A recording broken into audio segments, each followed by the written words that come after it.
కూడా వారు చెప్తూ ఉన్నటువంటి పరిస్థితి. సో నాకున్నటువంటి సమాచారం ఏంటంటే ఈ అపోలో టైర్స్ మీరే తీసుకొచ్చారని, హీరో మోటార్స్, ఇసుజు, తర్వాత ఫ్యాక్స్ క్యాన్, సెల్కాన్ ఇలాంటివన్నీ కూడా తీసుకొచ్చారని చెప్పేసి కూడా చెప్తున్న పరిస్థితి.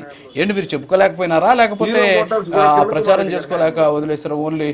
ఓన్లీ కియా వరకే ఆగిపోయినటువంటి పరిస్థితి ఉందా? నాకు ఎస్సీజెడ్ లో నాకు చాలా అనుభవం ఉంది, నాకు తెలుసు.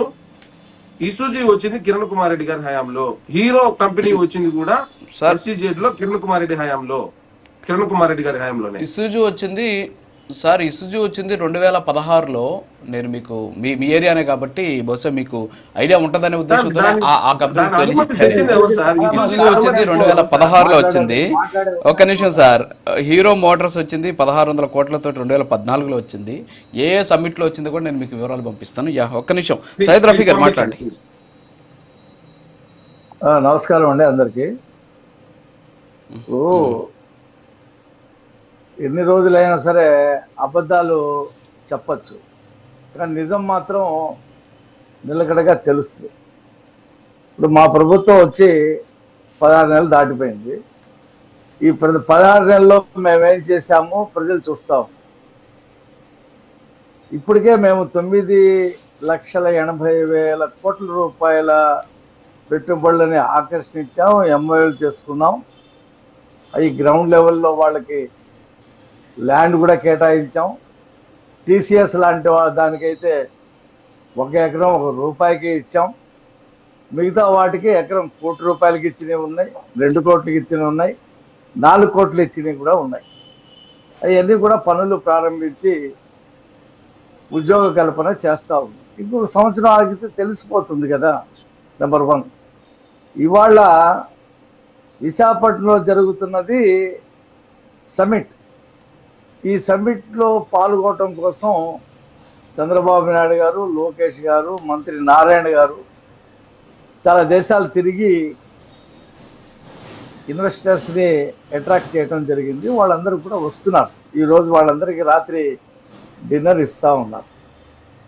గతంలో ఈ ప్రభుత్వం 16 నెలల్లో తెచ్చిన 9,80,000 కోట్ల రూపాయల పెట్టుబడులు కేంద్ర ప్రభుత్వ పెట్టుబడులు కూడా ఉన్నాయి. పెట్రోకెమికల్ లిమిటెడ్స్ కానీ, గ్రీన్ ఎనర్జీ కానీ, ఇవన్నీ చాలా ఉన్నాయి. ప్రధానమంత్రి కూడా విశాఖపట్నం వచ్చి ఓపెన్ చేయడం జరిగింది, వాటిని ప్రారంభించడం జరిగింది.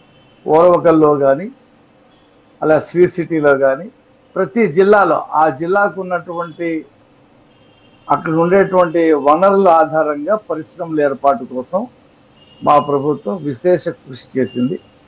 గతంలో కూడా చంద్రబాబు నాయుడు గారు 17లో పెట్టారు ఈ ఇన్వెస్ట్ సదస్సు. దాని ఫలితాలు కూడా వచ్చినాయి. వచ్చిన తర్వాత రాజకీయ కారణాలతో మేము ఇప్పుడు ఎన్డీఏ నుండి విడిపోవాల్సి వచ్చింది. రాజకీయ పరిస్థితులు ఎలా ఉన్నప్పుడు కూడా కొన్ని కంపెనీల్ని మేము అట్రాక్ట్ చేసాం. అందులో భోగాపురం ఎయిర్పోర్ట్ కూడా అప్పుడే అశోక్ గజపతిరాజు కేంద్ర మంత్రిగా ఉండి 5,500 ఎకరాలని సమీకరించి భోగాపురం ఎయిర్పోర్ట్ ఇంటర్నేషనల్ ఎయిర్పోర్ట్. ఎందుకు ఇంటర్నేషనల్ ఎయిర్పోర్టు?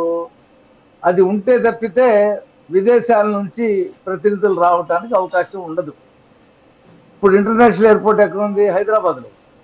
మనకి ఆంధ్రాలో ఉండాలి. జగన్మోహన్ రెడ్డి గారు ఏమన్నాడు, మీరు కావాలంటే చూడండి, 40 కిలోమీటర్లో విశాఖపట్నంలో ఎయిర్పోర్ట్ ఉంటే విజయనగరానికి ఎయిర్పోర్ట్ ఎందుకు అని చెప్పి మాట్లాడాడు. ఆ రోజు వీడియోలు కూడా వస్తున్నాయి ఈ మధ్యకాలంలో. మళ్ళీ మొన్న ఏమంటాడు, నా హయాంలోనే భోగాపురం ఎయిర్పోర్ట్ వచ్చిందని చెప్పి మళ్ళీ చెప్పుకున్నాడు. ఆ రోజున ఆదానితో డేటా సెంటర్ని ప్రారంభించింది చంద్రబాబు నాయుడు గారు 18లో. దాన్ని జగన్మోహన్ రెడ్డి గారు వచ్చిన తర్వాత ఇచ్చినటువంటి భూముల్ని కుదించి క్యాన్సిల్ చేశారు. అదాన్ని వెళ్ళిపోయాడు. టెంపుల్ టవర్ అనేది ఒక కంపెనీ, అది కూడా వెళ్ళిపోయింది. లూలు మాల్ అది కూడా వెళ్ళిపోయింది. చివరికి మన ఆంధ్రప్రదేశ్లో పుట్టి పెరిగినటువంటి అమర్ రాజా కంపెనీ కూడా ఎక్స్టెన్షన్, ఇప్పుడు వాళ్ళంతా ఈవీ వెహికల్స్, అది 25,000 కోట్ల రూపాయలతో నేను ఎక్స్టెన్షన్ చేస్తానని చెప్తే ఆయనకి ఏది సిమెంట్ ఫ్యాక్టరీకి పొల్యూషన్ లేదంట, భారతీయ సిమెంట్కి. అమర్ రాజాకి పొల్యూషన్ ఉందని చెప్పి నోటీసులు ఇచ్చారు. ఈ హెరాస్మెంట్ చూసి ఆయన రేవంత్ రెడ్డి పిలిస్తే తెలంగాణకి వెళ్ళిపోండి, మాకేం నష్టం లేదని చెప్పి మాట్లాడినటువంటి పరిస్థితి ఆ రోజు చూసాం. జాకీ పరిశ్రమ వస్తే అక్కడ ఎమ్మెల్యే ఏ రకంగా ఆ ఓనర్స్ని ఏడిపించాడో, వాటా కావాలని ఎలా అడిగాడో మనం చూసాం. లీలాండ్ వెనక్కి వెళ్ళిపోయింది. అనేక కంపెనీలు జగన్మోహన్ రెడ్డి హయాంలో వెనక్కి వెళ్ళిపోయి ఇక ఎన్నికల దగ్గర అవుతున్నటువంటి పరిస్థితుల్లో మనం కూడా ఏదో తూతూ మంత్రం చేయాలని చెప్పి, ఇందాక కృష్ణకాంత్ గారు చెప్పింది నిజం. ఫోటోలతో పాటు ఐప్యాక్ కంపెనీ వాళ్ళని సూట్లు తొడిగించి, విశాఖపట్నంలో అటు ఇటు తిరుగుతున్న వాళ్ళని సూట్లు తొడిగించి కూర్చోపెట్టి, కొంతమంది వచ్చారు 50% సూట్లు తొడిగించి కూర్చోబెట్టారు. చివరికి ఆ అంబానీ కూడా భోజనం కోసం ఎంపర్లాడవలసినటువంటి పరిస్థితి మనం చూసాం ఫోటోలతో పాటు. అస్తవ్యస్తమైనటువంటి పరిస్థితులు ఆ రోజు నిర్వహించారు. ఎందుకు ఎలక్షన్ల ముందు మళ్ళీ భోగాపురానికి వంగలేక కొబ్బరికాయ కొట్టడం, ఈ సమిట్లు పెట్టడం చేశాడు ఆయన. ఎలా వస్తారు, ఎందుకు వస్తారు? రోడ్లు ఉన్నాయా నీ హయాంలో? నీ హయాంలో 15 రూపాయలు 16 రూపాయలు యూనిట్ కరెంట్ డొమెస్టిక్కే నువ్వు కొంటా ఉంటే కరెంట్ ఉత్పత్తి ఒక మెగావాట్ ఉత్పత్తి చేయలేకపోయావు నీ హయాంలో. ఒక్క వాటర్ ప్రాజెక్ట్ కట్టలేకపోయావు, ఒక ఇరిగేషన్ ప్రాజెక్ట్ కంప్లీట్ చేయకపోయావు. రోడ్లు చూసి జనం బెంబేలెత్తి చనిపోయిన వాళ్ళు ఉన్నారు. ఆ రోడ్లలో 2 వీలర్స్ వాళ్ళు పడిపోయి, అసలు బస్సుల చక్రాలు అయితే ఊడిపోయి పొలాల్లోకి వెళ్ళిపోయినటువంటి బొమ్మల్ని మనం చూసాం ఆ రోజున. అసలు ఇన్ఫ్రాస్ట్రక్చర్ లేక మొత్తం కుదేలైపోయి మొత్తం అసలు దారుణంగా ఉంటే ఏ కంపెనీ వస్తుంది? మేము రావడంతోనే చంద్రబాబు నాయుడు గారు పెట్టినటువంటి కాన్సన్ట్రేషన్ ఆంధ్రప్రదేశ్లో ఇన్ఫ్రాస్ట్రక్చర్ మీద, రోడ్లు, వాటరు, కరెంటు, ట్రాన్స్పోర్టు ఈ ఉంటేనే పరిశ్రమలు వస్తాయని ఆయన గుర్తించాడు. అలాగే ఎయిర్పోర్ట్స్, ఓకే సార్, అలాగే హోటల్స్ ఇవాళ సెకండ్ ఫేజ్. ఇప్పుడు ఇవాళ మేము అనుకుంటున్నాం 10 లక్షల పైనే ఇన్వెస్టర్స్ ఎంఓఏలు చేసుకుంటారు. నేను చెప్తున్నాను రాజుగారు, మీరు చూడండి, ఇవాళ మనం ఏం మాట్లాడుకుంటున్నాం? పెట్టుబడుల ఆకర్షణ గురించి మాట్లాడుకుంటున్నాం. ఇక రేపు పెట్టుబడుల ఆకర్షణ గురించి మాట్లాడుకునే పరిస్థితి ఉండదు. ప్రారంభోత్సవాల శంకుస్థాపనాలు, ప్రారంభోత్సవాలు చర్చించుకుంటాం మనం. అవునవును, ఇప్పుడు కావాల్సింది అదే.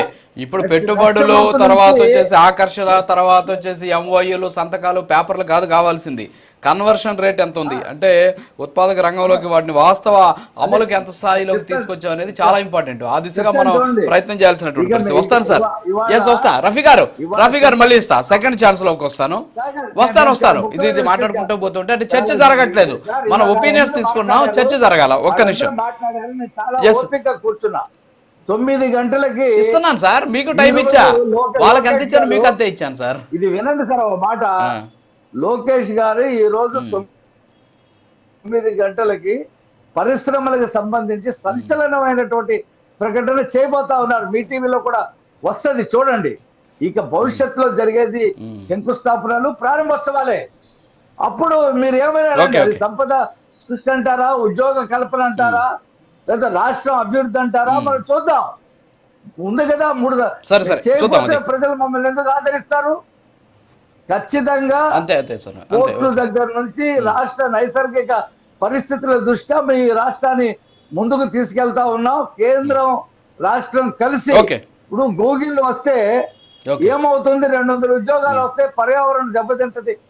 వస్తాను సార్, అవన్నీ మాట్లాడుకున్నాయి, ఎన్ని మన గతంలో మాట్లాడుకున్నవే. ఇప్పుడు సదస్సు గురించి మాట్లాడదు. ఒక్క నిమిషం, అజయ్ కుమార్ గారు, ఇంకో 46 నిమిషాలు ఉంది. మరి ఆ బిగ్ డిబేట్ కోసం, ఆ బిగ్ అనౌన్స్మెంట్ కోసం మీరు కూడా అలర్ట్ గా ఉండండి. మరి ఏమొస్తుంది ఏంటి అనేది. మళ్ళీ వస్తాను సార్ ఒకసారి. మస్తాన్ గారు, ఇప్పుడు ఏంటి అంటే ఇప్పుడు ఏమన్నారు మన సయ్యద్ రఫీ గారు? రోడ్లు లేవు, అసలు కనీసం ఇన్ఫ్రాస్ట్రక్చర్ లేరు, ఎవరు వస్తారని చెబుతూనే 2020